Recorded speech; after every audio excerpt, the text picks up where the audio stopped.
Xiao Yuan juga berniat memberikan pil roh kesadaran ilahi kepada Yelin dan Tang Yu. Mereka sudah membuat kontribusi yang cukup membantu dan layak untuk mendapatkan hadiah. Kota Awan adalah wilayah kekuasaan dari keluarga Xiao dan mereka seharusnya bisa mengabaikan hal ini. Namun mereka berniat untuk membantu dan Xiao Yuan juga berterima kasih kepada mereka. Qin Yue perlahan menjadi sangat gelisah dan wajahnya sangat merah. Dia merasakan sentuhan langsung dari Xiao Yuan dan hal ini merupakan kali pertama dia dekat dengan pria yang seumuran dengannya. Bisakah kau melepaskanku? Ini mulai menjadi sedikit panas, kata Qin Yue dengan gugup. Oh, kau harus tahu aturan yang aku buat. Setiap kalian menerima hadiah dariku maka kalian harus membayarnya dengan tubuh kalian.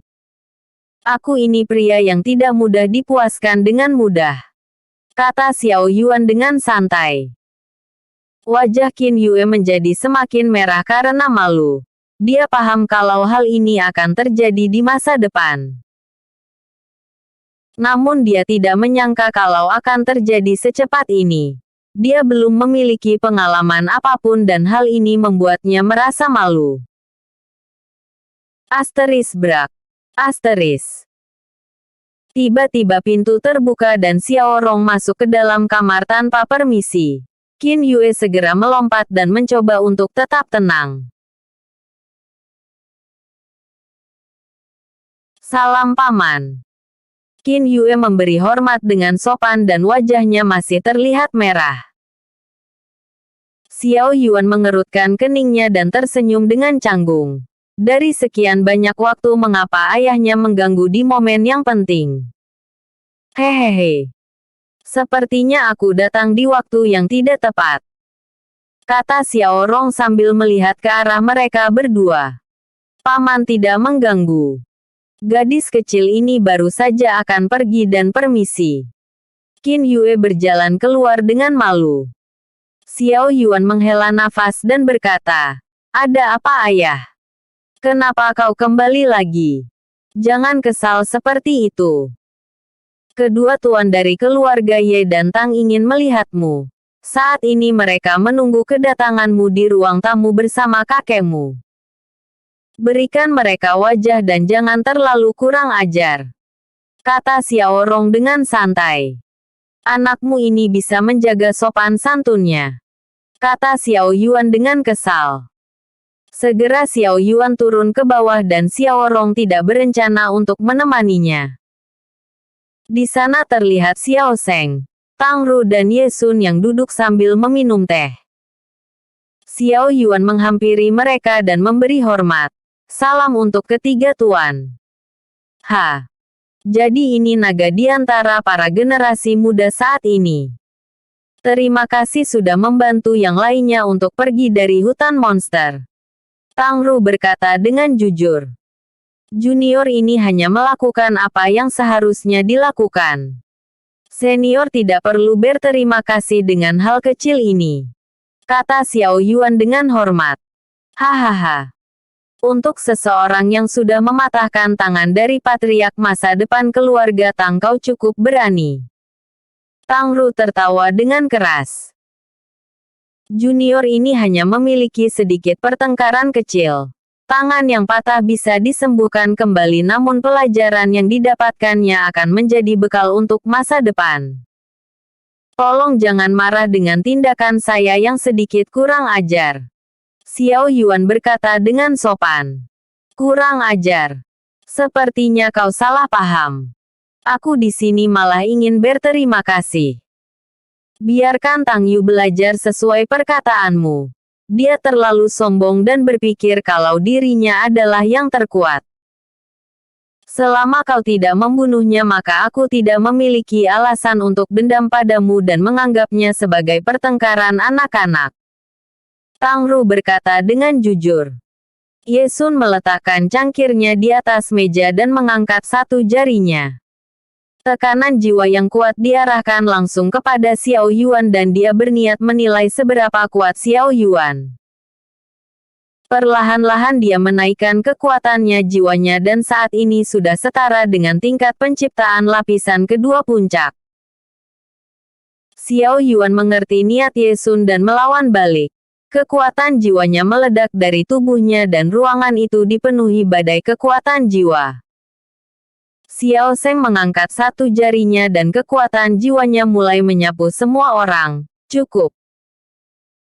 Aku tahu kalau dirimu sangat bersemangat ketika melihat orang berbakat. Kekuatan jiwa yang kau gunakan sudah terlalu berlebihan dan aku tidak bisa membiarkan cucuku terluka. Hahaha. Sungguh menarik. Bahkan kekuatan jiwa yang setara dengan lapisan kedua kau mampu menahannya. Bahkan dapat melawan balik. Bagaimana jika kau menjadi muridku? Aku berjanji akan memberikan sumber daya terbaik untuk melatihmu dan membimbingmu untuk menjadi kultivator tingkat origin. Kata Ye Sun yang terlihat sangat bersemangat. Xiao Yuan sedikit terkejut dengan pernyataan Ye Sun. Xiao Zheng mengerutkan keningnya dan berkata dengan kesal, "Bajingan tua.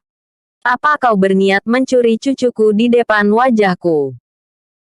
Xiao Zheng tahu bahwa Ye Sun sangat mencintai bakat.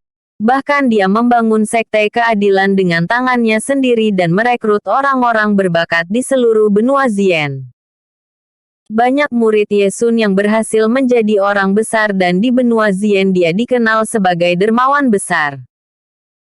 Namun bagaimanapun juga bakat Xiao Yuan memang bukanlah hal yang bisa dipandang sebelah mata. Bahkan dirinya sudah memiliki rencana untuk melatihnya secara pribadi. Xiao Zheng, jangan salahkan aku. Bakatnya terlalu menggoda dan dia jauh lebih kuat dari cucuku Yelin. Akan sangat disayangkan kalau kau yang mengajarinya. Mengingat tidak ada satupun dari anakmu yang kau ajari yang memiliki pencapaian. Biarkan ahlinya yang mengajari dan aku yakin tidak butuh waktu 20 tahun sampai dia menjadi kultivator tingkat origin. Kata Ye Sun dengan tegas. Episode sebelumnya. Bab 155 Akhir Pertarungan. Kaisar Perang. Bab 157 Tolak dengan halus. Keributan terus-menerus terjadi di antara mereka berdua. Tang Ru terlihat tenang dan tidak peduli sedangkan Xiao Yuan mulai merasa sedikit kesal mendengar pertengkaran mereka. Senior tolong tenang. Untuk saat ini junior ini belum tertarik untuk bergabung dengan Sekte Keadilan. Junior ini berharap senior Ye Sun tidak tersinggung dan jika boleh junior ini akan bertanya tentang metode latihan di masa depan. Saat itu aku harap senior tidak menolaknya. Kata Xiao Yuan dengan sopan. Memberimu saran bukanlah masalah yang sulit. Tapi kenapa? Bakatmu sangat luar biasa dan kau akan mendapatkan sumber daya yang memungkinkanmu untuk mencapai tingkat origin. Kata Ye Sun dengan sungguh-sungguh. Xiao Zheng tersenyum dengan puas dan dia sangat paham dengan temperamen Xiao Yuan. Terlebih bagaimana mungkin dia memberikan cucunya yang berharga kepada keluarga Ye. Selama ini aku selalu berbohong tapi kali ini aku akan mengatakan kebenaran. Aku selalu menyembunyikan kebenaran ini dan tidak membuat orang lain khawatir. Sejak aku pergi dari rumah dan pergi ke benua Tianxuan, aku bergabung di Sekte Langit sebagai murid luar yang cacat dan tidak bisa berkultivasi. Bisa dikatakan aku orang yang disebut sampah di seluruh Sekte Langit dan orang yang paling menyedihkan. Xiao Yuan menceritakan kemalangannya saat berada di Sekte Langit.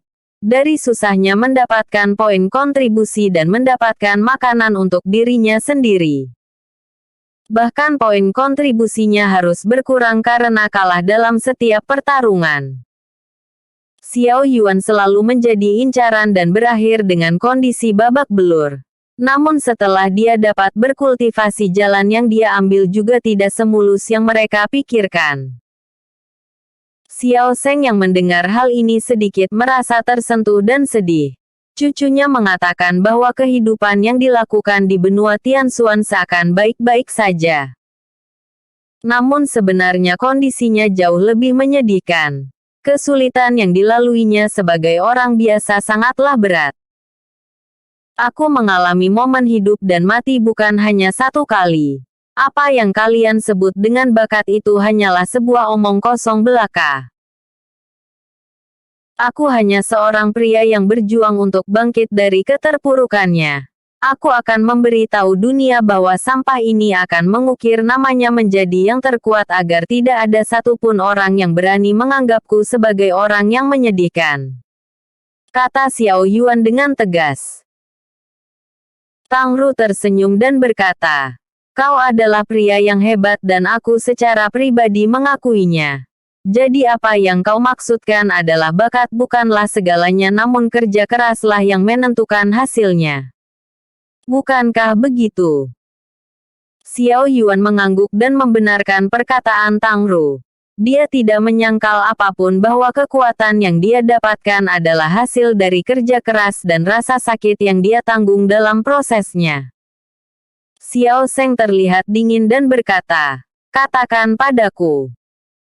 Jika kau menginginkan kehancuran Sekte Azure itu dan Sekte Seribu Ular, maka kakekmu ini akan bergerak secara pribadi dan menghilangkan mereka dari dunia ini.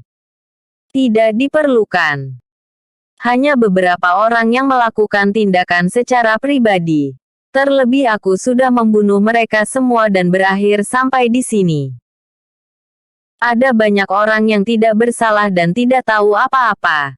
Jika aku mau maka dengan kekuatanku yang sekarang aku bisa saja menghancurkan mereka." Xiao Yuan berkata dengan jujur. "Kalau begitu kau bisa mengurusnya sendiri. Lain kali jika kau memiliki musuh maka bunuh mereka semua tanpa ampun." Memiliki kebaikan memang bukanlah hal yang buruk. Namun hal itu tidak akan menjamin masalah yang akan mereka timbulkan di masa depan untuk dirimu.